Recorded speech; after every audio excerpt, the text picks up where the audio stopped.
ছোটবেলা থেকে যে নিয়মগুলো মা দিদাদের কাছে শুনে এসেছি, আজও সেই নিয়মগুলো ভাঙতে ইচ্ছে করে না। সেই কারণেই ছেলে আর বর দুজনেরই জন্মবার বলে বেগুনটাকে আর উনুনে পুড়িয়ে নিতে ইচ্ছে করলো না। আমি এখানে বেগুনটাকে চিরা লাগিয়ে তেল মাখিয়ে বেগুন আর টমেটোটাতে হাই হিটে 30 মিনিটসের জন্য দিয়ে দিয়েছিলাম। একটা পাশ হয়েই গেছে, এখন আমি একটু এটাকে মুভ করে দিচ্ছি, আরেকটা পাশও যেন হয়ে যায়।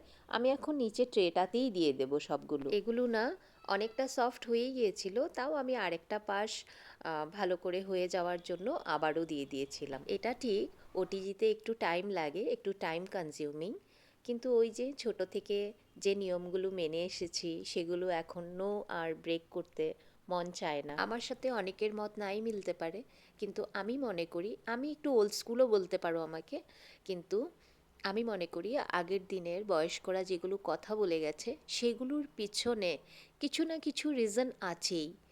আর আমি এটা মনে করি সে কথাগুলো মেনে যদি আমার ভালো হয়, আমার ফ্যামিলির ভালো হয়, তবে মানতে অসুবিধাটা কোথায়? দেখলে তো বেগুনগুলো থেকে কি সুন্দর স্কিনটা কি স্মুথলি বের হয়ে আসলো।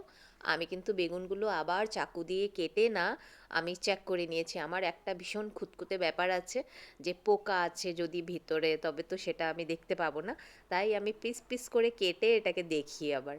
এখন আমি সব পিস করে কেটে নিয়েছি, এখন মাখিয়েও নিলাম সুন্দর করে। ও তোমাদের বলতেই ভুলে গেছি, কাঁচা লঙ্কা আর রসুনটা আমি একটা প্যানে রোস্ট করে নিয়েছিলাম।